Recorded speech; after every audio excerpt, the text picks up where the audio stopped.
নোয়াপাড়ায় ২৪ দফা ইশতেহার নিয়ে এনসিপির লিফলেট বিতরণ করলেন এমপি প্রার্থী শাহজাহান কবির।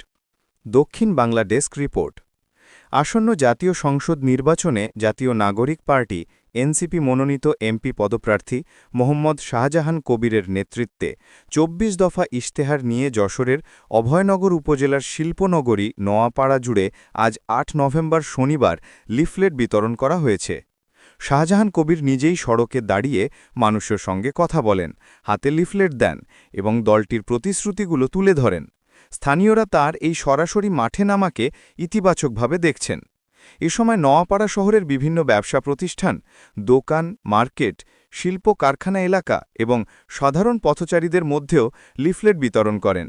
শহরের ব্যস্ত সড়ক, রেল ক্রসিং এলাকা ও বাজারগুলোতে প্রচারণা জমে ওঠে। কর্মসূচিতে উপস্থিত ছিলেন ৪ নং পায়রা ইউনিয়নের যুগ্ম সমন্বয়কারী মোহাম্মদ নুরুজ্জামান, সাইদুল মল্লিক, ফেরদৌস আলম, সিয়াম আহমেদ, অয়ন তৌশির এবং অমল মণ্ডল সহ এনসিপির অন্যান্য নেতাকর্মীরা। তাদের সমন্বিত প্রচেষ্টায় নোয়াপাড়ার পরিবেশ নির্বাচনী আমেজে রঙিন হয়ে ওঠে। স্থানীয়দের মতে এনসিপির ২৪ দফা ইশতেহার ইতিমধ্যেই আলোচনায়, আর শাহজাহান কবিরের নেতৃত্বে এই প্রচারণা নির্বাচনী সমীকরণে নতুন মাত্রা যোগ করছে। বিসমিল্লাহির রহমানির রহিম।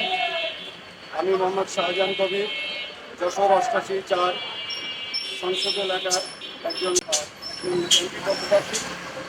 আমার সংসদীয় আসন বাগারপাড়া, বসুন্ধিয়া এবং অভয়নগর।